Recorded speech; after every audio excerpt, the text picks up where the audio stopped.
ओम शांति। आज 10-3-2026 प्रातःमुरली। ओम शांति। बाप दादा मधुबन।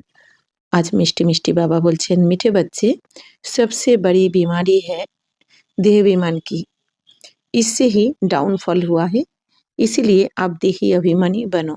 তো বাবা বলছেন, মিষ্টি বাচ্চারা, সবথেকে বড় রোগ হচ্ছে তোমাদের এই দেহ অভিমানের রোগ, অর্থাৎ দেহের অহংকার। আমি আমার পদ পজিশন, আমি এত জ্ঞানী বা এরকম নানা রকম, আমার টাকা পয়সা, ব্যাংক ব্যালেন্স, বাড়ি গাড়ি, যা কিছু, এগুলো এক একজনের অহংকার এসে যায়, জ্ঞান কারো বেশি থাকলে। তো ইসে হি বাবা বলছেন, এর জন্যই তোমাদের ডাউনফল হয়েছে, অর্থাৎ তোমাদের পতন হয়েছে এই দেহ অভিমানের কারণে। এই জন্য এখন বাবা বলছেন যে দেহি অভিমানী, অর্থাৎ আমি শরীর নই, আমি আত্মা। এই শরীরটা আমি কর্ম করার জন্য পেয়েছি। আমার আসল পরিচয় কি? সত্তা কি? আমি আত্মা। আমার স্বধর্ম কি? আত্মার স্বধর্মই হচ্ছে সুখ, শান্তি, প্রেম, আনন্দ, পবিত্রতা। এগুলো বাইরের দুনিয়াতে নেই, তাই না? তো আমি দিব্য শক্তি, ডিভাইন সোল, পরমাত্মার সন্তান। তাহলে বাবা বলছেন যে অহংকার যদি রাখতে হয়, আমি আত্মাই অহংকার করো। তো দেহের অহংকারকে এখন ত্যাগ করো। তাই বাবা বলছেন যে এই দেহ অভিমানটা হচ্ছে সব থেকে বড় রোগ তোমাদের, আর যেটা তোমাদের এই দাপর থেকে শুরু হয়েছে 2500 বছর ধরে। এই বড় রোগটা তোমাদের একদম তোমাদের মধ্যে ঘর করে নিয়েছে একদম। তো একে এখন তাড়াতে গেলে, তার জন্য বাবা রোজ আমাদের এই জ্ঞান মুরলি শোনাচ্ছেন, পথ্য দিচ্ছেন। এই একটা পথ্য, এই রোগ সারবে কিভাবে, এই জ্ঞানের ইঞ্জেকশন দিতে হবে। তো বাবা বলছেন এখন সবসময় নিজেকে মনে করো যে আমি শরীর নই, আমি আত্মা। প্রশ্ন হচ্ছে, তুম বাচ্চো কি কর্মাতীত অবস্থা কব হোগি? তোমরা বাচ্চাদের কর্মাতীত অবস্থা কবে হবে? উত্তর, जब योग बल से कर्म भोग पर विजय प्राप्त करेंगे, पूरा देही अभिमानी बनेंगे। তো বাবা বলছেন কর্মাতীত অবস্থা কবে হবে? যখন যোগ বলের দ্বারা তোমরা কর্মভোগের উপর বিজয় প্রাপ্ত করবে। অর্থাৎ যোগ বল মানে কি? যোগ বল মানে যত আমরা বাবার শ্রীমতে চলবো, বাবার এক একটা শ্রীমত জীবনে যখন অ্যাপ্লাই করব, তখন আমাদের যে অনুভব শক্তি হবে, অর্থাৎ এক একটা শ্রীমত ফলো করার জন্য আমরা কিছু না কিছু পরিবর্তন আসবে আমাদের জীবনে, পজিটিভ পরিবর্তন। তো তখন আমরা বুঝতে পারবো যে বাবার শ্রীমতে চললে জীবন কত সুন্দর হয়ে যায়, সুখ শান্তির অনুভব পাওয়া যায়। তো যত আমরা নিশ্চিন্ত হওয়া যায়, তো যত আমরা এক একটা শ্রীমতকে নিজের জীবনে অ্যাপ্লাই করব, আর তখন আমাদের জীবন এত সুন্দর পরিবর্তন হবে। আর আমাদের মধ্যে একটা মন যখন শক্তিশালী হয়ে যাবে, ছোট ব্যাপারে মন বিভ্রান্ত হবে না, চিন্তা করবে না, ভয় পাবে না, ডিপ্রেশন নেই, হতাশা, নিরাশা কিচ্ছু নেই। মনের মধ্যে একদম গভীর শান্তি, যেই সুখ শান্তি আমরা খুঁজছিলাম, হ্যাঁ, তখন সেটা হচ্ছে আমাদের যোগের শক্তি বা যোগের বল। তো অর্থাৎ অনুভব শক্তি। যত আমরা বাবার শ্রীমতে চলবো তত আমরা অনুভবী হব, আর সেটাই হচ্ছে আমাদের যোগের পাওয়ার বা যোগ বল। তো এর দ্বারাই বাবা বলছে তোমার কর্মভোগের উপর তুমি বিজয় প্রাপ্ত করবে। যেরকম যদি আমরা মনে করি, বাবা কি বলেছেন যে যা কিছু তোমার সাথে হচ্ছে সেটা তোমারই করে আসা কোনো না কোনো কর্মের ফল। এবার এইটা যদি মনকে বারবার বুঝিয়ে দিই যে আমার সাথে যে খারাপ করছে সেটাও আমারই কর্মের ফল, যাকে আমি যতটা দুঃখ কষ্ট দিচ্ছি সে আমাকে ততটাই দুঃখ কষ্ট দেবে, যাকে আমি কোনো না কোনো জন্মে যতটা ঠকিয়েছি সে আমাকে ততটাই ঠকাবে, যার আমি গ্লানি করেছি, নিন্দা করেছি, সে আমার ততটাই নিন্দা গ্লানি করবে। এইটা যদি আমরা মনকে বুঝিয়ে দিই, পড়িয়ে দিই, আর মন আস্তে আস্তে তাহলে কি হবে? শান্ত হতে থাকবে। আগে যেই ছোট কথায় রিঅ্যাক্ট করতাম, সহ্য হতো না, এখন সেই তার থেকেও বড় পরিস্থিতি আসলে, কথা আসলে, আমরা এই জ্ঞানের পয়েন্টকে ইউজ করে মনকে একদম শান্ত করে নিতে পারি। অর্থাৎ মনের পাওয়ারকে আমরা ব্যর্থভাবে হারালাম না, ক্ষয় করলাম না। কারণ কি? আমরা ড্রামাকে বুঝে মনকে এখন শান্ত করে নিয়েছি। তাহলে সেটাই হচ্ছে কি আমার অনুভব শক্তি বা যোগ বল। তাই বাবা বলছেন যোগ বলের ওপরেই। তাহলে এরপর যদি কেউ নিন্দা করে, আমাদের গ্লানি করে, তখন আমরা কি ভাববো? যে আমি করেছি তাই করেছে। তাহলে আমার মন খারাপ হলো না, আমি হতাশ নিরাশ হলাম না, আমার মনের শক্তি ক্ষয় হয়ে গেল না ব্যর্থভাবে। তো এটাই হচ্ছে বাবা বলছেন তোমাদের যোগ বল। আর তাহলে কি হলো? যোগ বলের দ্বারা আমি কর্মভোগের ওপর, আমি যদি দুঃখী হয়ে পড়তাম কারো কথায়, হ্যাঁ, কতদিন আমি দুঃখ পেতাম, হয়তো কান্নাকাটি করতাম, মন খারাপ হতো, খেতে ভাল লাগতো না, ঘুমাতে ভাল লাগতো না। কিন্তু যেই জ্ঞানটা বুঝে গেলাম, তখনই কারো কথায় আমরা কিছু মনে করলাম না যে আমিও করেছি কখনো, সেটা রিটার্ন আসছে, বেশ সঙ্গে বিন্দু লাগিয়ে দিলাম। তাহলে কি? কর্মভোগের উপর বিজয় প্রাপ্ত হয়ে গেলাম আমরা। তাই না?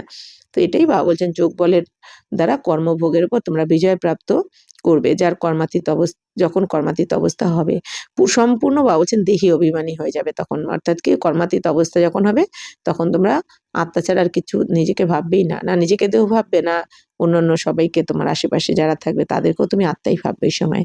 तो ये देह अभिमान का ही रोग सबसे बड़ा है, इससे दुनिया पतित हुई है।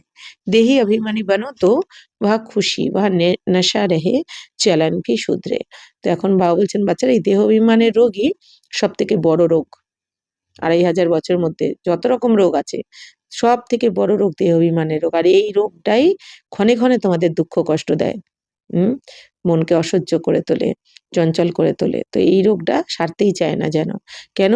এই রোগ সারানোর জন্য যতক্ষণ না সুপ্রিম সার্জন আসবে, এই রোগের একজনই ডাক্তার আমাদের বাবা, সুপ্রিম সার্জন। তো বাবা যতক্ষণ এই দুনিয়ায় আসেন ততক্ষণ এই রোগ থেকে আমরা মুক্ত হতে পারি না। তো এখন বাবা এসে আমাদের আত্ম অভিমানী বা দেহি অভিমানী বানাচ্ছেন। তো বাবা বলছেন যে এটা হচ্ছে সবথেকে বড় রোগ আর এর জন্যই সমগ্র দুনিয়া পতিত হয়ে গেছে। তো দেহি অভিমানী বানো। এখন বাবা বলছেন আত্ম অভিমানী হও, নিজেকে আত্মা মনে করো। তাহলে অনেক খুশি, অনেক নেশা তোমাদের মধ্যে থাকবে আর তোমাদের চাল-চলনও শুধরে যাবে অটোমেটিক। গীত বেজেছে রাত কে রাহি থক মত জানা সুবহ কে মঞ্জিল দূর নেহি। তো রাতের প্রতি ক্লান্ত হয়েও না। ওম শান্তি। রাহি কা অর্থ বাচ্চোं ने सुना। বাবা বলছেন রাহি মানে পথিক। এর অর্থ তো বাচ্চারা শুনেছে। और तो कोई समझा नहीं सकते सिवाय तुम ব্রহ্মা মুখ বংশাবলী ব্রাহ্মণকে। তো বাবা বলছেন এখন কাদেরকে বলা হচ্ছে যে হে রাতের পথিক ক্লান্ত হয়েও না, যে সকাল হতে আর দেরি নেই। তার মানে কি আমাদেরকে বলা হচ্ছে। বাবা কি বলছেন যে মানে গানটার মাধ্যমে যে রাতের পথিক মানে কি এই যে কলিযুগে নিবাসী আমরা এখন। বাবা বলছেন যে এই কলিযুগ থেকে ভোর হতে আর বেশি দেরি নেই। তাই বাবা বলছেন যে আর তোমরা ক্লান্ত হয়েও না। সুভা হতে মানে অমৃত বেলা বা স্বর্গ আসতে আর বেশি দেরি নেই। তো তো রাহি মানে পথিক অর্থাৎ আত্মাদের কথা বলা হয়েছে। অর্থ কই বাবা বলছেন আর তো কেউ এই জ্ঞান ছাড়া, এই জ্ঞান ব্রহ্মা মুখ বংশাবলী ব্রাহ্মণদের আ আ দেওয়া জ্ঞান। তো এরা ছাড়া এই জ্ঞান আর কেউ বোঝাতে পারবে না। তুম जो देवी देवता थे तो मनुष्य परंतु तुम्हारी सीरत बहुत अच्छी थी। বাবা বলছেন বাচ্চারা তোমরা যারা দেবী দেবতা ছিলে, তো অর্থাৎ বাবা বলছেন তোমরা ছিলে তো মানুষই। কিন্তু তোমাদের মুখমণ্ডল ছিল অনেক সুন্দর আকর্ষণীয়। তুম সর্বগুণ সম্পন্ন ১৬ কলা সম্পূরণ থে। বাবা বলছেন তোমরা সর্বগুণে সম্পন্ন ছিলে, ১৬ কলা সম্পূর্ণ ছিলে। অর্থাৎ কোনো রকম বিকার ছিল না তোমাদের মধ্যে। কোনো রকম অবগুণ ছিল না। অসম্পূর্ণ ছিলে না তোমরা, সম্পূর্ণ ছিলে, সর্বগুণে সম্পন্ন ছিলে। তুম বিশ্বকে মালিক থে। বাবা বলছেন তোমরাই বিশ্বের মালিক ছিলে সত্যযুগে।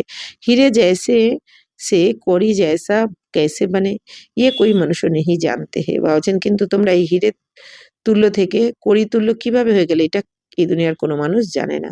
तुमने भी নাম্বারবার পুরুষার্থ অনুসার পাল্টা খায়া হে, পরিবর্তন হুয়ে হে।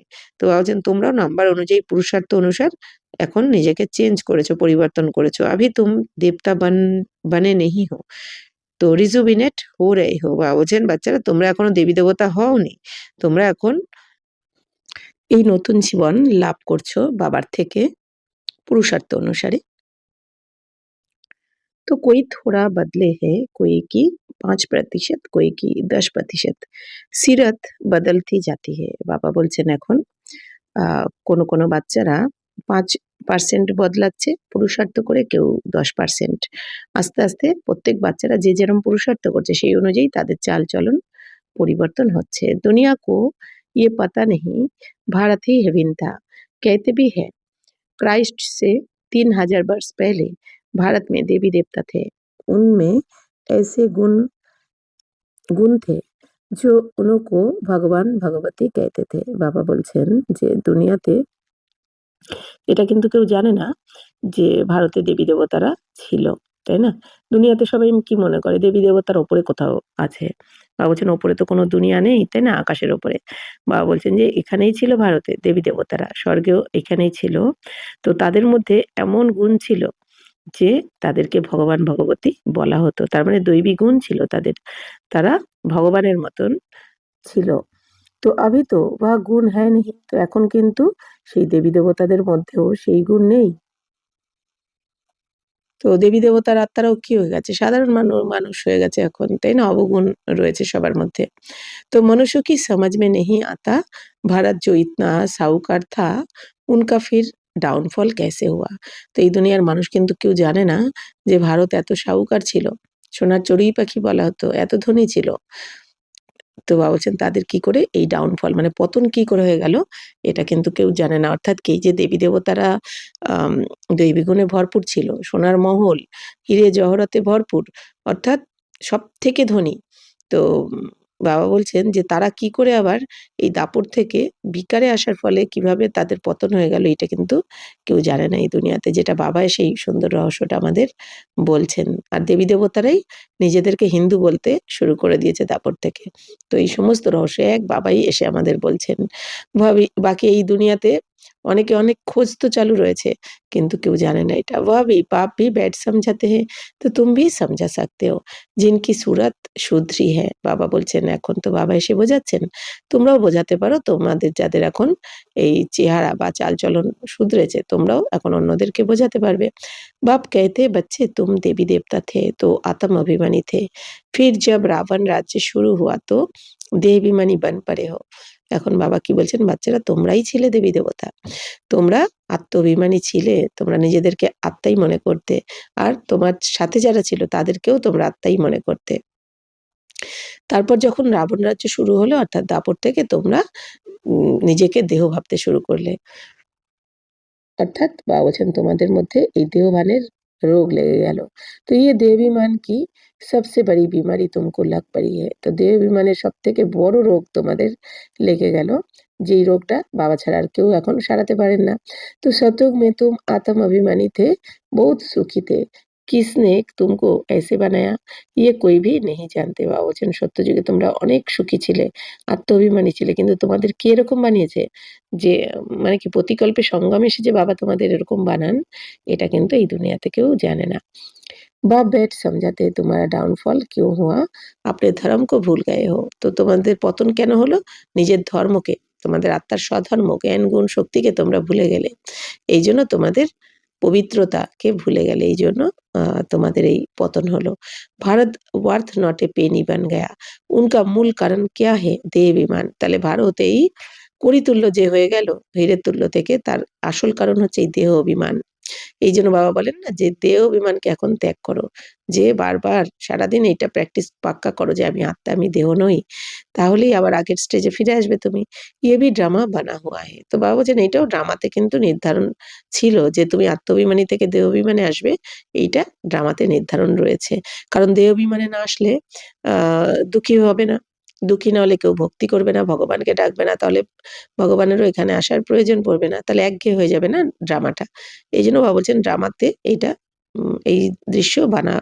बनाया है अर्थात निर्धारण रहे मनुष्य ये नहीं जानते कि भारत इतना साहूकार था फिर गरीब कैसे बना हम आदि सनातन देवी देवता धर्म के थे फिर हम कैसे धर्म भ्रष्ट कर्म भ्रष्ट बने তো বাবা বলছেন মানুষ এটা জানে না যে ভারত যে এত ধনী ছিল তো সে আবার সেই ভারত কি করে আবার গরিব হয়ে গেল আমরা কি করে গরিব হয়ে গেলাম আদি সনাতন দেবী দেবতা ধর্মের ছিলাম তারপর কি করে আমরা আমাদের ধর্মভ্রষ্ট কর্মভ্রষ্ট হয়ে গেলাম অর্থাৎ ধারণা ধর্ম মানে কি ধারণা বা বলছেন এই দেবী দেবতাদের ধারণা দৈবিক গুণের ধারণা কি করে ভ্রষ্ট হয়ে গেল কি করে আমাদের দৈবিক গুণ চলে গিয়ে আমাদের মধ্যে আসুরি গুণ প্রবেশ করলো কি করে কর্মভ্রষ্ট হয়ে গেল এটা কেউ জানে না বাপ समझाते हैं रावण राज्य होने से तुम देह अभिमानी बने तो तुम्हारा ये हाल होने लगा তো বাবা এখন বোঝাচ্ছেন যে বাচ্চারা রাবণ রাজ্য হওয়াতে তোমরা এই যে দেহ অভিমানী দেহ অভিমানী হয়ে গেছো বা বলছেন যেই রাবণ রাজ্য মানে কি দাপট থেকে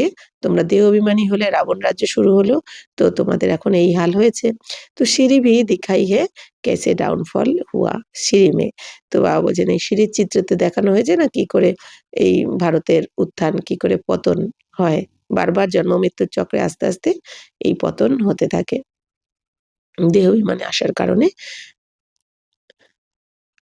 तो ये भी बाप बेट समझाते हैं शास्त्र में कल्प की आयु लाखों वर्ष लगा दी है आजकल समझदार है क्रिश्चियन लोग तो वह अभी कहते हैं क्राइस्ट से 3000 वर्ष पहले पैराडाइज था भारतवासी ये समझ नहीं सकते कि प्राचीन भारत था जिसको स्वर्ग हेवन कहा जाता है। তো বাবা বলছেন শাস্ত্রতে কল্পের আয়ু তো লাখ লাখ বছর বলে দিয়েছে। কলিযুগের আয়ু 4,32,000 বছর, 8,64,000, দাপরের আয়ু তার ডবল আবার ত্রেতা, এইভাবে করে দিয়েছে। কিন্তু বাবা বলছেন তো সেই অনুযায়ী আজকাল তো খ্রিস্টান যারা তারা অনেক বেশি বুদ্ধিমান। কেন তারাও বলে, ক্রাইস্টরাও কি বলে, ওদের বাইবেলেও লেখা রয়েছে যে ক্রাইস্টের 3,000 বছর আগে স্বর্গ ছিল। অর্থাৎ এটা খ্রিস্টানদের বাইবেলে লেখা রয়েছে যে এখন থেকে 2000 বছর আগে যিশু ছিলেন, ক্রাইস্ট ছিল, আর তার 3000 বছর আগে স্বর্গ ছিল। তার মানে কি সঠিক হিসেব কিন্তু দেওয়া রয়েছে বাইবেলে। তাই বাবা বলছেন, তো সেক্ষেত্রে তো ওরা অনেক बुद्धिमान হয়ে যায়। तो आजकल तो भारत की फुल हिस्ट्री जियोग्राफी को जानते ही नहीं है। थोड़े बच्चों में थोड़ा ज्ञान है तो देह विमान आ जाता है। বাবা বলছেন আজকাল এই ভারতের ফুল সম্পূর্ণ হিস্ট্রি জিওগ্রাফি কেউ জানে না।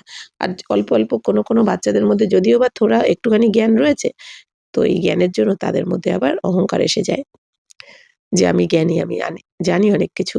তো समझते हमारे जैसा कोई है नहीं। তো যাদের মধ্যে একটু জ্ঞান রয়েছে তারা কি মনে করে আমাদের মতন কেউ নেই এখন। তো এই অহংকারের জন্য তাদেরও বাবা বলছেন সেই বিকার, বড় বিকার এক একটা। तो बाप समझाते हैं भारत की ऐसी दुर्दशा क्यों हुई। तो बापू गांधी भी कहते थे पतित पावन आओ, আকার রাম রাজ্য স্থাপন করো। তো বাবা এখন বোঝাচ্ছেন যে ভারতের এরকম দুর্দশা কি করে হলো, তোমরা দেহবানে আসার জন্য হয়েছে। তো গান্ধীজিও কি চাইতেন, বাপুজিও কি চাইতেন যে হে পতিত পাবন এসো, এসে আমাদের राम राज्य स्थापन करो। तो आत्मा को जरूर कभी बाप से सुख मिला है तो পতিত পাবনকে ইয়াদ করতে। তো বাবা বলছেন আত্মারা নিশ্চয়ই কখনো না কখনো তো বাবার থেকে সুখ পেয়েছে, তবেই তো স্মরণ করছে বাবাকে, পতিত পাবন শিব বাবাকে। तो बाप समझाते हैं हमारे बच्चे जो शूद्र से बदल ब्राह्मण बनते हैं वह भी पूरा देही अभिमानी नहीं बनते। তো এখন বাবা কি বলছেন যে আমার বাচ্চারা যারা শূদ্র থেকে ব্রাহ্মণ হয়েছে তারাও কিন্তু এখনো সম্পূর্ণ আত্ম-অভিমানী হতে পারছে না। तो बाबा बोलছেন ये है सबसे पुराना रोग जिससे ये हाल हुआ है। देही अभिमानी बनने से बड़ी मेहनत है। তো বাবা বলছেন এটা সবথেকে পুরানো রোগ তোমাদের, দেহ অভিমান, মানে দেহের অহংকার এসে গেছে তোমরা, আমি আমার, আমার পদ পজিশন, আমার জ্ঞান সবকিছুতে। তো এটা পুরানো রোগ কেন বলছেন? বাবা বলছেন এই দাপর থেকে এই রোগটা শুরু হয়েছে তোমাদের, যার জন্য তোমাদের এখন এই অবস্থা, এই হাল হয়েছে, মানে দুঃখী হয়ে পড়েছে সবাই। তো এখন এই আত্ম-অভিমানী হওয়ার জন্য যে আমি দেহ নই, আমি আত্মা, তো এই অবস্থা তৈরি করতে অনেক পরিশ্রম হচ্ছে তোমাদের, যেহেতু 2500 বছরের সংস্কার। তো জিতনা দেহি অভিমানী বানেঙ্গে উতনা বাপকে ইয়াদ করেঙ্গে। এখন যত তুমি নিজেকে আত্মা মনে করতে পারবে তত তুমি বাবার শ্রীমতে চলতে পারবে, বাবাকে স্মরণ করতে পারবে। ফির অথা সুখী रहनी चाहिए। তো যদি একবার বলছেন যত তোমরা আত্মাভিমানী হবে তত বেশি খুশিরও অনুভব করবে। तो गाया जाता है परवा थी पार ब्रह्म में रहने वाले परमेश्वर की वहाँ मिल गया उससे 21 जन्म का वर्षा मिलता है। তো বাবা বলছেন এই জন্য গায়ন রয়েছে যে আমাদের পার ব্রহ্মতে যাওয়ার ইচ্ছা ছিল, তাই না? আমাদের কি ইচ্ছা ছিল যে পার ব্রহ্মতে চলে যাই, মানে পার ব্রহ্ম মানে কি ব্রহ্মতত্ত্বে, বাবার কাছে চলে যাই, আমরা পরমাত্মার কাছে চলে যাই। তো পরমেশ্বর মানে বাবার সাথে আমরা মিলিত হই। তো সেই ইচ্ছা তো এখন তো আমাদের পূর্ণ হয়ে গেছে। 21 জন্মের জন্য তোমরা উত্তরাধিকার পেয়ে গেছো বাবার সাথে মিলিত হয়ে। বাকি क्या चाहिए? তো বাবা বলছেন না, বাকি আর কি চাই তোমাদের? তোমাদের যেটা ইচ্ছা ছিল, যার জন্য তোমরা স্মরণ করেছো, সেটা তো তোমাদের মনের ইচ্ছা এখন পূর্ণ হয়েছে। তাই বাবা বলছেন আর কি চাই? তো তুম সির্ফ দেহি অভিমানী বানো, মামে কাম ইয়াদ করো। এখন বাবা বলছেন তোমরা শুধুমাত্র বাবাকে তো পেয়েছো, 21 জন্মের বর্ষা পাচ্ছ, তো এখন বাবাকে স্মরণ করো আত্মা মনে করে। ভাল গৃহস্থ ব্যবহার মে রাখো, সারি দুনিয়া দেহ অভিমান মে। বাবা বলছেন থাকো ঘরে গৃহস্থতে, ছাড়তে কিছু হবে না, ত্যাগ করতে হবে না, কিন্তু মন বুদ্ধির দ্বারা বাবাকে স্মরণ করতে হবে যে বাবা আমাকে কি বলছেন, বাবা আমাকে কি হোমওয়ার্ক দিয়েছেন, সেই অনুযায়ী তোমাকে সারাদিন চলতে হবে। বাকি তো সমগ্র দুনিয়া এখন দেহ অভিমানেই রয়েছে। भारत जो इतना ऊंच था उसका डाउनफॉल हुआ है। हिस्ट्री ज्योग्राफी क्या है ये कोई बता ना सके। तो ये बातें कोई भी শাস্ত্র में है नहीं। বাবা বলছেন এই ইতিহাস ভূগোল পুরো দুনিয়ার এই এটা কিন্তু কোনো শাস্ত্রে নেই। যে জ্ঞান আমরা শুনছি বাবার থেকে, এই দুনিয়ার কোনো শাস্ত্রে এই জ্ঞান নেই। तो देवताएं आत्म अभिमानी थे, जानते थे एक देह को छोड़ दूसरी लेनी है বা বলছেন দেবী দেবতারা কিন্তু আত্মাভিমানী ছিল। তারা জানতো স্বর্গে যে আমাদের এই শরীর ছেড়ে দ্বিতীয় শরীর নিতে হবে। এইজন্য তারা সুখী ছিল। তারা নিশ্চিন্ত থাকতো। তো এইজন্য স্বইচ্ছায় শরীরও ছাড়তো তারা। তো পরমাত্মা অভিমানী नहीं थे। কিন্তু তারা পরমাত্মা অভিমানী ছিল না। পরমাত্মা জ্ঞান জানা ছিল না। तुम जितना बाप को याद करेंगे देही अभिमानी रहेंगे उतना बहुत मीठा बनेंगे। এখন বাবা বলছেন বাচ্চারা যত তোমরা বাবার শ্রীমতে চলবে, যত নিজেকে আত্মা মনে করবে, তত তোমরা অনেক মিষ্টি তোমাদের চাল চলন ব্যবহার অনেক মিষ্টি মধুর হয়ে যাবে। देहाभिमान में आने से ही लड़ना झगड़ना বান্দারপানা आ जाता है ये बाप समझाते हैं। বাবা বলছেন এই যত দেহ অভিমানে থাকো, নিজেকে দেহ মনে করতে শুরু করো, তত তোমাদের মধ্যে লড়াই ঝগড়া আমি আমার এই বাদরের মতন স্বভাব মানে কি বাদরের যেমন 5 বিকার ভরপুর থাকে তেমনি তোমাদের লোভ অহংকার মোহ এগুলো এসে যায়। তাই বাবা বলছেন বাদরপনা। तो ये बाबा भी समझा रहे तो सबकिছু বাবা বোঝাচ্ছেন। बच्चे देह अभिमान में आकर শিব বাবা को भूल जाते हैं तो বাচ্চারা দেহ অভিমানে এসে শিব বাবাকে ভুলে গেছে। এই কথাও বাবা বোঝাচ্ছেন। अच्छे अच्छे बच्चे देह अभिमान में रहते हैं।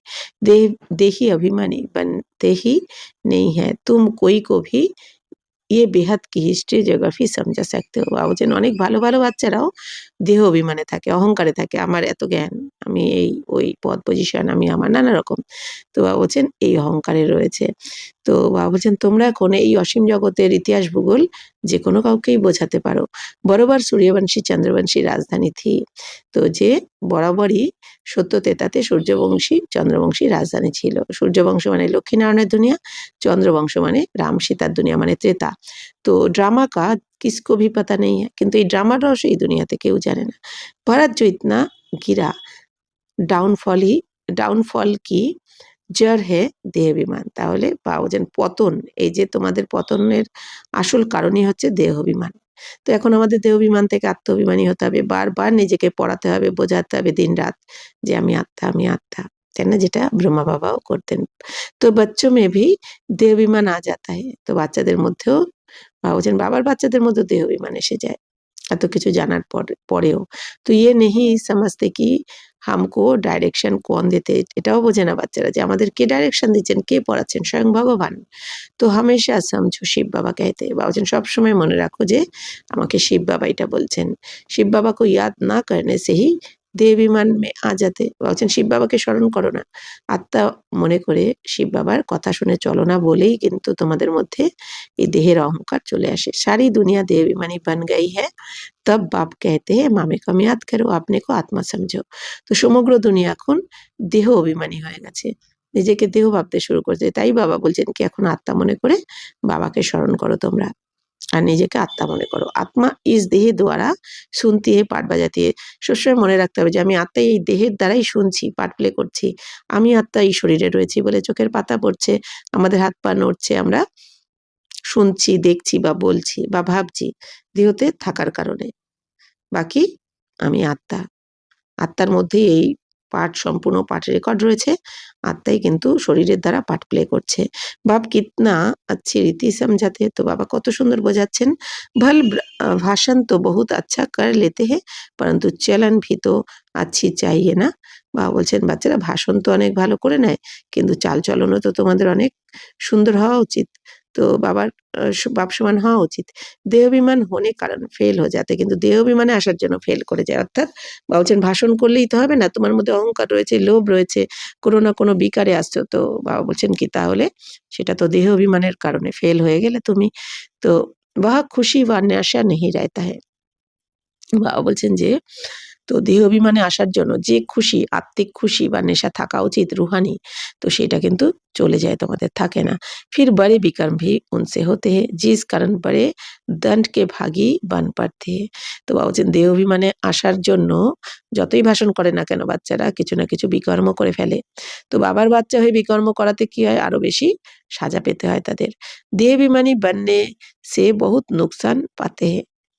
দেহ অভিমান बनने से तो बहुत সাজা খানি पड़ती है। তো দেহ অভিমান হওয়ার কারণে অনেক সাজা খেতে হয় বাচ্চাদের অর্থাৎ পস্তাতে হয়। বাপ कहते हैं ये गॉडली ওয়ার্ল্ড গভর্নমেন্ট হয় না। তো এটা হচ্ছে কি বাবা বলছেন ঈশ্বরীয় সরকারি গভর্নমেন্ট। তো মুঝ গড কি গভর্নমেন্ট কা রাইট হ্যান্ড হে ধর্মরাজ। বাবা বলছেন তাহলে এই ঈশ্বরীয় গভর্নমেন্টের রাইট হ্যান্ডকে ধর্মরাজ, অর্থাৎ ধর্মরাজের সাজাও তোমাদের ভোগ করতে হয় যদি দেহ বা অভিমান এসে যায়। তুম अच्छे कर्म करते हो तो उनका फल अच्छा मिलता है। বাবা বলছেন যত ভালো কর্ম করবে তত তার ফলও তুমি ভালোই পাবে, কারণ তুমি ঈশ্বরীয় মতে চলছো। বুরে কর্ম করতে হো তো উনকি সাজা খাতে হো। আর খারাপ কর্ম করলেও তার সাজা পেতে হয়, কারণ তুমি এখন ঈশ্বরের সঙ্গ করে যদি খারাপ করো তার ফলও অনেক খারাপ হয়ে যায়। সব গরব জেল মে ভি সাজায় খাতে বলছেন তো গর্ভ জেলে আবার যেতে হয়, তোমাকে সাজা খেতে হয়। তো উস পর ভি এক কাহানি হ্যায়, ये सब बातें इस समय की है, महिमा एक बाप की है, दूसरे कोई की महिमा है नहीं, इसलिए लिखा जाता है त्रिमूर्ति शिव जयंती ওয়ার্থ ডায়মন্ড। তো বাবা বলছেন মহিমা কিন্তু একমাত্র বাবার, দ্বিতীয় কারো মহিমা হয় না। তো এই জন্য এটাও লেখা হয় যে ত্রিমূর্তি শিব জয়ন্তী। তো তো হিরে তুল্য জন্ম, তাই না এটা? তো বাকি সব হ্যাঁ ওয়ার্থ করি, বাকি সমস্ত জন্ম কি করি তুল্য। আর এই শিব জয়ন্তী বাবা বলছেন কি যে হিরে তুল্য জন্ম আমাদের, মানে কি শিব বাবা যখন আসেন তখন আমরা বলি না শিব জয়ন্তী মানে বাবারও জয়ন্তী, তার সাথে সাথে বাচ্চাদেরও জয়ন্তী এখন। তো শিবায় শিব বাবাকে পাবান কই বানানা থাকে, শিব বাবা ছাড়া কেউ পবিত্র বানাতে পারে না এই দুনিয়াকে। সবাই রামরাজ্য চায়, পবিত্র দুনিয়া চায়, কিন্তু বাবা যখন আসেন তখনই এটা সম্ভব হয়। তো পাवन बनते हैं फिर रावण पतित बनाते हैं, जिस कारण सब देह अभिमानी बन पड़े हैं। তো বাবা এসে পবিত্র বানায়, তারপরে আবার বাচ্চারা দাপট থেকে দেহ অভিমানী হয়ে পড়ে, যার কারণে বাবা বলছেন সবাই মানে রাবণ এসে সবাইকে পতিত বানিয়ে দেয়। রাবণ মানেই মায়া, ৫ বিকার। তো তখন থেকে আবার সবাই দেহাভিমানী হয়ে যায়। তো अब तुम देही अभिमानी बनते हो, ये देही अभिमानी अवस्था 21 जन्म चलती है। তো তোমাদের এখন এই যে বাবা এসে আত্মঅভিমানী হতে শেখাচ্ছেন, তো এই অবস্থা তোমাদের আবার ২১ জন্ম ধরে চলে। তো বলিহারি এক কি গাই जाती है, তো এই জন্য বাবা বলছেন কার গায়ন করা হয়? বাবার। তো भारत को स्वर्ग बनाने वाला शिव बाबा है, ये किसको पता नहीं है कि शिव बाबा कब आया, उनकी हिस्ट्री तो पहले-पहले चाहिए, शिव कहा ही जाता है परमपिता परमात्मा को। তো বাবা বলছেন যে বাচ্চারা ভারতকে স্বর্গে কে পরিণত করেন? শিব বাবাই করেন। কিন্তু এটা কেউ জানে না এই দুনিয়াতে। যে শিব বাবা কবে আসেন এই দুনিয়াতে তার ইতিহাস বাবা বলছেন ১ম এ জানা উচিত। মানে বাবার সম্বন্ধে আগে জানতে হবে, পরমাত্মার সম্বন্ধে। তো শিব বাবা কি বলছেন এখন? শিব কাকে বলা হয়? পরমপিতা পরমাত্মাকেই বলা হয়। অর্থাৎ পরমপিতা পরমাত্মা আমাদের আত্মার পিতা, যিনি সবথেকে শ্রেষ্ঠ, পরম, যার উপরে আর কেউ নেই। তাকেই বলা হয় শিব, মানে সদা কল্যাণকারী। तुम जानते हो देह अभिमान के कारण डाउनफॉल होता है, ऐसा हो तब तो बाप आए রাইজ করনে। বাবা বলছেন যখন এই তোমরা দেহ অভিমানী হয়ে যাও তখন বাবা এসে তোমাদের আবার ঊর্ধ্বে মানে চড়তি কলাতে নিয়ে যাওয়ার জন্য আসেন। রাইজ और फल दिन और रात বাবা বলছেন এই উত্থান আর পতন অর্থাৎ দিন আর রাত, জ্ঞান সূর্যে প্রগটা অজ্ঞান অন্ধেরা বিনাশ। তো বলা হয় যে এই জ্ঞান সূর্য যখন প্রকট হন তখন এই অজ্ঞান অন্ধকার বিনাশ হয়ে যায়। তো জ্ঞান সূর্যকে শিব বাবা। তো শিব বাবা যখন এই দুনিয়াতে আসেন তখন এই অজ্ঞান অন্ধকার চলে যায়, অর্থাৎ আমি যে আত্মা, আমি যে দেহ নই। তো এই এই যখন আমাদের জ্ঞানটা চলে আসে তখন আমরা কি অজ্ঞান অন্ধকার থেকে আলোতে চলে আসি। तो सबसे जास्ती अज्ञान है ये देह अभिमान। तो आत्मा का तो किसको पता नहीं है, आत्मा सो परमात्मा कह देते तो कितने पाप आत्मा हो गए हैं, इसलिए डाउनफॉल हुआ है। বাবা বলছেন বাচ্চারা সবথেকে বেশি এখন এইখানে দুনিয়াতে অজ্ঞানীরাই রয়েছে, মানে সবথেকে বেশি অজ্ঞান। তো এটা হচ্ছে কি সবথেকে বেশি অজ্ঞান কি? দেহ অভিমান। বাবা বলছেন দেহ অভিমানটা সবথেকে বড় অজ্ঞান। বাবা বলছেন যে আত্মারা তো জানেই না আত্মার সম্বন্ধে কারো জ্ঞান নেই। তো আত্মাকে কি বলে দেয় সবাই? পরমাত্মা। এই দুনিয়াতে বলে আত্মাই পরমাত্মা। তো বাবা বলছেন নিজেদেরকেই ভগবান বলে দিচ্ছে, পরমাত্মা বলে দিচ্ছে। বাবা বলছেন এটা হচ্ছে সবথেকে বড় পাপ। এইজন্য এত তোমাদের নিচে নেমেছো, ডাউনফল হয়েছে। तो बाबा बोलছেন अच्छे अच्छे महारथी ढेर है, ज्ञान बड़ा अच्छा सुनाते हैं परंतु देहाभिमान पूरा হাঁটা নেই। হ্যাঁ বাবা বলছেন বড় বড় মহারথীরাও রয়েছে যারা জ্ঞান অনেক ভালো শোনায়, কিন্তু তাদের মধ্যেও অনেক দেহ অভিমান রয়ে গেছে, সম্পূর্ণ দেহ অভিমান এখনও তাদের থেকেও যায়নি। देह अभिमान के कारण कोई में क्रोध का अंश কই মে মোহ কা আংশ কুছ না কুছ হ্যায়। বাবা বলছেন এই মহারথীদের মধ্যেও দেহবিমান থাকার কারণে কখনো কখনো ক্রোধ, কখনো কখনো মোহ, এই অংশ কিছু না কিছু রয়ে গেছে। সিরাত সুধারনি চাইয়ে না। বাবা বলছেন তাহলে চাল চলন তো শুধরাতে হবে। বাবা বলছেন তোমার মধ্যে এই দেহবিমান মানে ক্রোধ, লোভ, মোহ এগুলো থাকা উচিত নয়। তার মানে বুঝতে হবে তোমার মধ্যে দেহ ভান রয়েছে। বহুত বহুত মিঠা বাননা চাইয়ে তব মিসাল দেতে হে শের বাকরি ইকট্ঠে জল পিতে। বাবা বলছেন অনেক মিষ্টি হতে হবে তোমাদের। এই জন্যই তো উদাহরণ দেওয়া হয় যে ওখানে বাঘে গরুতে এক ঘাটে জল খাবে, মানে স্বর্গে। তো অর্থাৎ কি সবাই মিলেমিশে থাকবে, তো মানে হিংসা থাকবে না কারোর মধ্যে। ওহা কই এসে দুঃখ দেনে ওয়ালে জানোয়ার ভি হতে নেই। ওখানে এমন কোনো জানোয়ার থাকবে না স্বর্গে যে দুঃখ দেবে। তো ইন বাতো কভি মুশকিল কই সমঝতে। ভাবছেন এই কথাকেও বুঝতে হবে, যেমন এই দুনিয়াতে এই জন্তু জানোয়াররা বাঘে ছাগলে এক ঘাটে জল খেতে পারে না, মানে কি দেখলেই তো তারা ভক্ষণ করবে তাকে। কিন্তু ওখানে বাবা বলছেন কি ওখানে এরকম বাঘে গরুতে এক ঘাটে জল খাবে এরকম কিছু নয়। আসলে বাবা কথাটা বলার কারণ হচ্ছে মানে ওখানে সবাই মিলেমিশে থাকবে, হিংসা থাকবে না এইটা। কারণ কি স্বর্গে তো দেহাভিমান থাকবে না, এই জন্য কোনো রকম বিকার ওখানে থাকবে না, না দেবী দেবতার মধ্যে আর না পশু পাখির মধ্যে। तो बहुत देवीमान में आते हैं, पता नहीं पड़ता है हमको ये মত কোন দেতে। বা বলছেন এরকম অনেক দেহ অভিমানে রয়েছে, কিন্তু কেউ জানতে পারে না যে আমাদের এই মত কে দিচ্ছেন। তো শ্রীমত মানে দেহ অভিমানে থাকার কারণে এটাও বোঝে না কে দিচ্ছেন আমাদের এই শ্রীমত শ্রেষ্ঠ। তো শ্রীমত শ্রীকৃষ্ণকে দ্বারা कैसे मिलेगी। বা বলছেন এখন এই শ্রীমত শ্রীকৃষ্ণ কী করে দিতে পারে। তো শিব বাবা कहते हैं इनके बिगड़ শ্রীমত कैसे दूंगा। শিব বাবা বলছেন এখন আমি এই ব্রহ্মা বাবা ছাড়া আমি শ্রীমতটা কী করে শোনাবো তোমাদের, কারণ ব্রহ্মা বাবার তো নিজের শরীর নেই। তো আমাদের এই শ্রীমত দেওয়ার জন্য বাবার একটা শরীর চাই। স্থায়ী রথ हमारा ये है देह अभिमान में आकर उल्टे सुल्टे कार्य करके मुफ्त अपनी बर्बादी मत करो। এখন বাবা বলছেন এইটা হচ্ছে আমার স্থায়ী রথ, মানে ব্রহ্মা বাবার রথ। প্রতিকল্পে বাবা বলছেন আমি এই রথেই আসি। তো দেহ অভিমানী এসে বাবা বলছেন এই দেহ অহংকারে এসে তোমরা কোনো উল্টোপাল্টা কাজ করে বাবা বলছেন তোমাদের এই ভাগ্যকে বরবাদ করো না। তো নেই তো নতিজা ক্যা হোগা বহুত কম পদ পাएंगे, না হলে ফল কী হবে অনেক কম পদ পেয়ে যাবে তুমি। তো পরে কে আগে আনপাড় ভারী ঢোয়েঙ্গে। এখন বাবা বলছেন যত তোমরা ভালো করে পড়াশোনা করবে তো তোমাদের সামনে যারা অশিক্ষিতরা মাথা নত করবে। অর্থাৎ বাবা বলছেন এখানে যারা ভালো করে পড়াশোনা করবে না তারা ওখানে গিয়ে কম পদ পাবে। তো বাবা বলেন না নকর চাকর बनेंगे। तो बहुत कहते हैं भारत की हिस्ट्री ज्योग्राफी जो ফুল होनी चाहिए सो नहीं है। তো অনেকেই কী বলে যে ভারতের এই যে ইতিহাস ভূগোল যেটা সম্পূর্ণ হওয়া উচিত সেটা তো নেই।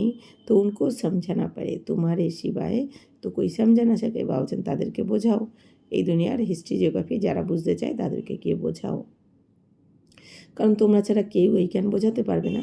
পরন্তু দেহি অভিমানী স্থিতি চাইয়ে वही उच्च पद पा सकते हैं। বাবা বলছেন কিন্তু যত তুমি আত্ম অভিমানী হয়ে বুঝবে আর বোঝাবে তত তুমি উঁচু পদ প্রাপ্ত করতে পারবে। বাবা বলছেন तो अभी तो कर्मातीत अवस्था किसकी हुई नहीं है, इनके बाबा ऊपर तो बहुत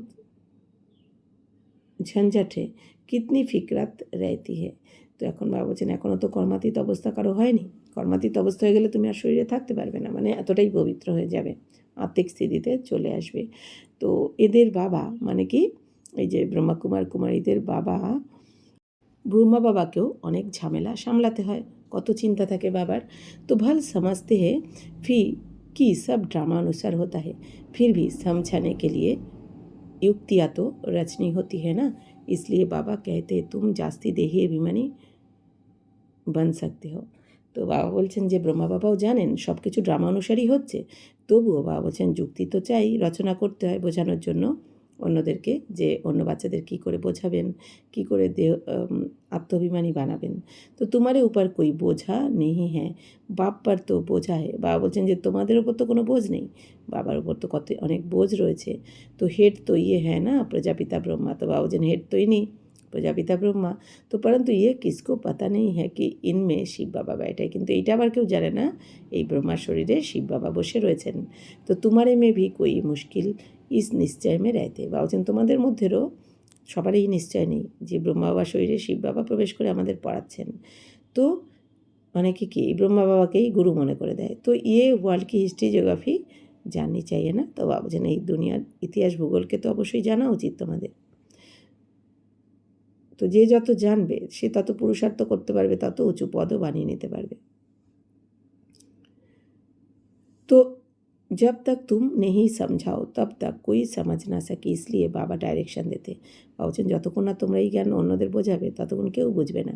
লিখা पढ़ी करो तो স্কুलों में ওয়ার্ল্ড की হিস্ট্রি জিওগ্রাফি बतानी चाहिए। বা বলছেন লেখাপড়া করলে কী হয়, স্কুলে এই দুনিয়ার হিস্ট্রি জিওগ্রাফিকে বলা উচিত এখনকার স্কুলে। বা বলছেন এই সম্পূর্ণ দুনিয়ার হিস্ট্রি জিওগ্রাফি কিন্তু কেউ জানে না। তো ডাউনফল পর ভাষণ करना चाहिए, যে কীভাবে ভারতের পতন হলো তো এইটার ওপরে বা বলছেন স্কুল কলেজেও ভাষণ করা উচিত। তো ভারত হিরে জैसा था वह फिर কড়ি जैसा कैसे बना, যে ভারত তো হিরে তুল্য ছিল, কী করে কড়ি তুল্য হয়ে গেল, কে করলো এরকম, কিতনে বর্ষ লাগে হাম সমঝাতে, যে কত বছর লাগলো আমাদের হিরে তুল্য থেকে কড়ি তুল্য হতে, বা কড়ি তুল্য থেকে আবার কীভাবে হিরে তুল্য হয়ে যায় সব কিছু বোঝাতে বা বলছেন কত সময় লেগে যায়। ऐसे पर्चे एरोप्लेन द्वारा गिरा सकते, ভাবছেন এরকম পর্চা তোমরা এরোপ্লেন থেকে ফেলতে পারো। তো समझाने वाला बड़ा होशियार चाहिए, তো ভাবছেন যারা বোঝাবে তাদের অনেক হুঁশিয়ার হতে হবে। তো गवर्नमेंट चाहती है तो गवर्नमेंट का ही हाल विज्ञान भवन जो दिल्ली में है वह सबको बुलाना चाहिए। বা বলছেন এই যে গভর্নমেন্ট সরকার কী চায়, যে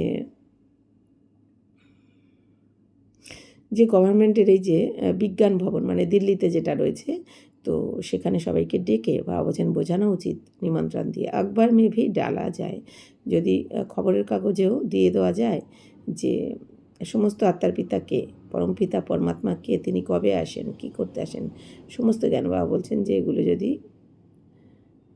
খবরের কাগজেও দিয়ে দেওয়া যায় তো कोई भी सबको भेज दे, कार्ड भी कोई सबको भेज दे, বা বলছেন কার্ডও পাঠিয়ে দেওয়া উচিত সবাইকে। তো हम आपको सारे वर्ल्ड की हिस्ट्री জিওগ্রাফি आदि से अंत तक समझाते हैं, বা বলছেন কার্ড পাঠিয়ে দাও যে আপনাকে আমরা এই দুনিয়ার সমস্ত ইতিহাস ভূগোল বোঝাতে পারি। তো বাবা বলছেন डाउनफॉल पर भाषण करना चाहिए। तो भारत हीरे जैसा था वह फिर कोड़ी जैसा कैसे बना, किसने कितने वर्ष लगे হাম সমঝাতে। বাবা বলছেন যে তোমাদের এখন এই ভারতের কি করে পতন হয়েছে, ভারত হিরে তুল্য থেকে কি করে কড়ি তুল্য হয়ে যায়, কত বছর লাগে হিরে তুল্য থেকে কড়ি তুল্য হতে, এই যে 84 জন্মের কাহিনী। বাবা বলছেন তোমাদের এটা বোঝানো উচিত, আমরা বোঝাতে পারি, এটা তোমরা বলো সবাইকে, কার্ড পাঠাও। তো এসে পারছে এরোপ্লেন দ্বারা, তো বাবা বলছেন এরকম পর্চা তো এরোপ্লেন দিয়ে বাবা বলছেন সবাইকে দেওয়া উচিত তোমাদের এখন। तो हम आपको सारे वर्ल्ड की हिस्ट्री जियोग्राफी आदि से अंत तक समझाते आप ही आएंगे जाएंगे। বাবা বলছেন যে আপনি আপ সবাই তোমাদের কাছে আসবে আর যাবে। তো पैसे की तो कोई बात नहीं है, যে টাকা পয়সা তো লাগে না এটার জন্য এই জ্ঞান শুনতে। বাবা বলছেন এই জন্য সবাইকে তোমরা এই মেসেজটা দাও। समझो हमको कार्ड मिला तो प्रेजेंट करते हैं तो हम ले नहीं सकते, सर्विस करने के लिए काम में लाएंगे, बाकी हम ले नहीं सकते। बाप कहते मैं तुम्हारे दान लेकर क्या करूँगा, जो फिर भर कर देना पड़े, तो मैं पक्का सौदागर हूँ। বাবা বলছেন যে মনে করো তোমাদের কেউ কিছু দিতে চাইলো, বা বলছেন যে সবাইকে বলো কেউ যদি কোনো প্রেজেন্ট দিতে চায় যে আমরা এটা নিতে পারি না, বা বলছেন সার্ভিস করার জন্য কাজে লাগিয়ে দেওয়া যেতে পারে, সার্ভিসে সেবাতে লাগিয়ে দাও, কিন্তু আমরা নিতে পারি না। কারণ কি বাবা বলছেন যে আমি নিয়ে কি করব তোমাদের থেকে, কারণ কি বাবা বলছেন যদি বাবা কারো থেকে নেন তাহলে বাবা বলছেন আমাকেও তো তাকে ভরপুর করে দিতে হবে। তো বাবাও তো পাক্কা সওদাগর। अच्छा मीठे मीठे सिकिला दे बच्चों प्रति माता पिता बाप दादा का याद प्यार और गुड मॉर्निंग। रूहानी बाप की रूहानी बच्चों को नमस्ते, हम रूहानी बच्चों की रूहानी बाप दादा को पदम गुना नमस्ते नमस्ते नमस्ते। थैंक यू बाबा, शुक्रिया। धारणा के लिए मुख्य सार, देह अभिमान में आकर कोई भी उल्टा सुल्टा कार्य नहीं करना है, देही अभिमानी बनने का पूरा पूरा पुरुषार्थ करना है, अपनी सीरत सुधारते रहना है। বাবা বলছেন বাচ্চারা দেহ অভিমানে এসে কোনো উল্টো পাল্টা কাজ করবে না তোমরা, বাজে কাজ করবে না। তো আত্মাভিমানী হওয়ার জন্য সম্পূর্ণ পুরুষার্থ করতে হবে, নিজেদের চালচলন এখন শোধরাতে হবে। বহুত বহুত মিঠা शीतल बनना है तो अंदर में क्रोध मोह का जो ভূত है उसे निकाल देना है। বা বলছেন অনেক মিষ্টি হতে হবে তোমাদের, এখন শান্ত স্বভাবের হতে হবে। তোমাদের মধ্যে যে ক্রোধ মোহ রয়েছে এগুলোকে এখন ত্যাগ করতে হবে। वरदान रिगार्ड देने का रिकॉर्ड ठीक रख, खुशी का महादान करने वाले पुण्य आत्मा भवो। वर्तमान समय चारों ओर रिगार्ड देने का রেকর্ড ঠিক करने की आवश्यकता है। বলছেন বাচ্চারা এখন বর্তমান সময়ে সবাইকে চারদিকে এই সম্মান দেওয়ার যে রেকর্ড এটাকে ঠিক রাখতে হবে তোমাদের। তো এই রেকর্ড ফির चारों ओर बचेगा।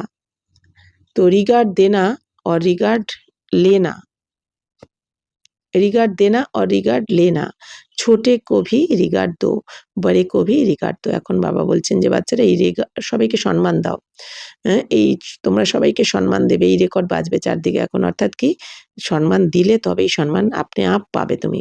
তো চাইতে হবে না কারো থেকে সম্মান, তুমি দিতে থাকো। तो छोटोदेरो सम्मान दाओ तो बड़ोदेरो सम्मान दाओ। तो ये रिगार्ड का रिकॉर्ड अभी निकालना चाहिए, तो आप खुशी का दान करने वाले महादानी पुण्य आत्मा बनेंगे।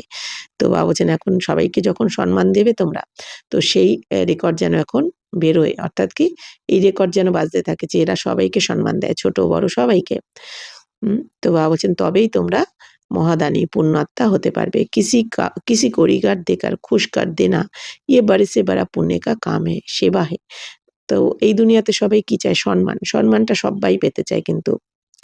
তো এইজন্য বাবা বলছেন কি তোমরা সবাইকে সম্মান দাও, হ্যাঁ যে কম জ্ঞান জানে বা যে সেবা সেরকম করে না, হ্যাঁ অনেক সময় দেহ অহংকার চলে আসে, আমি বেশি জানি আমাকে সবাই সম্মান দিক। বাবা বলছেন না, তুমি সবাইকে সম্মান দাও, ছোট বড় সবাইকে, সে যেরকমই হোক না কেন। তো বাবা বলছেন যে যত বেশি সম্মান দেবে, তো বাবা বলছেন এটা হচ্ছে সবথেকে বড় পুণ্যের কাজ, এটাও একটা সেবা।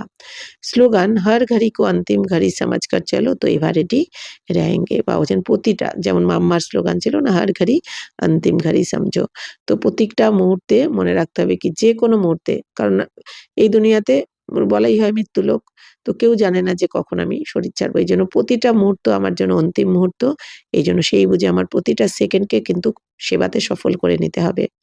তো এইটা মনে করে বাবা বলছেন প্রতিটা মুহূর্ত আমার অন্তিম মুহূর্ত, এটা মনে করে যদি চলো তাহলেই তুমি এভারেডি থাকবে। এভারেডি মানে কি যখন বাবা বলবেন যে বাচ্চি চালিয়ে যাও আমি তখনই রেডি, হ্যাঁ কোনো ভয় নেই, কোনো চিন্তা নেই, অর্থাৎ কি সবসময় আমরা এভারেডি। अव्यक्ति सारे निश्चय के फाउंडेशन को मजबूत कर सदा निर्भय और निश्चिंत रहो। जैसे ज्ञान की सब्जेक्ट है वैसे सेवा की भी सब्जेक्ट है। जो इसमें फेथफुल निश्चय बुद्धि है वही नंबर आगे जा सकता है। বাবা বলছেন যেরকম জ্ঞানের সাবজেক্ট রয়েছে সেরকম সেবার সাবজেক্টও রয়েছে। আমাদের 4টে সাবজেক্ট, জ্ঞান যোগ ধারণা সেবা, তাহলে জ্ঞানের সাথে সাথে সেবার সাবজেক্টও কিন্তু রয়েছে। তাহলে যারা এই সাবজেক্টে যাদের নিশ্চয় থাকবে, বিশ্বাস থাকবে, তারাই কিন্তু এগিয়ে যেতে পারবে। सुबह से रात तक अपना फिक्स प्रोग्राम डेली डायरी बनाओ, क्योंकि जिम्मेवार आत्माएं हो, रिवाजी आत्माएं नहीं, विश्व कल्याणकारी आत्माएं हो। तो जो जितना बड़ा आदमी होता है उसकी दिनचर्या सेट होती है। তো এখন বাবা বলছেন বাচ্চারা সেবারও তো একটা সাবজেক্ট রয়েছে, তাহলে তোমরা সকাল থেকে রাত অবধি তোমাদের প্রোগ্রাম ফিক্স করে নাও, অর্থাৎ ডেলি ডায়েরি বানাও যে সকালবেলা অমৃতবেলা থেকে কখন অমৃতবেলা, কখন নুমাশ্যাম, কখন সেবা, কখন যোগ, কখন মনন চিন্তন, ট্রাফিক কন্ট্রোল, সব কিছু বাবা বলছেন যে বাকি কখন কর্মযোগী, কর্ম করতে করতে যোগযুক্ত অবস্থা, তো সব কিছু বাবা বলছেন ডায়েরি বানিয়ে নাও। কখন সমানের প্র্যাকটিস করবে, তো সব কিছু বাবা বলছেন যদি এইভাবে ডায়েরি বানিয়ে ডেলি চার্ট লিখে যদি তোমরা করো তাহলে বাবা বলছেন অনেক বেশি সেবা করতে পারবে বা বিশ্ব কল্যাণকারী আত্মা হতে পারবে। কারণ বাবা বলছেন তোমাদের টাইটেলই হলো কি বিশ্ব কল্যাণকারী তোমরা, তো তোমরা এখন ব্যর্থভাবে সময় নষ্ট করতে পারো না। তো বাবা বলছেন এই দুনিয়াতেও যারা যত বড় হয় না তারাও কিন্তু তাদের দিনচর্যা সেট করে নেয়, তো তেমনি তোমরাও তোমাদের এই সারাদিনের প্ল্যান প্রোগ্রাম বা সেবার প্রোগ্রাম সেট করে নাও। আচ্ছা, ওম শান্তি।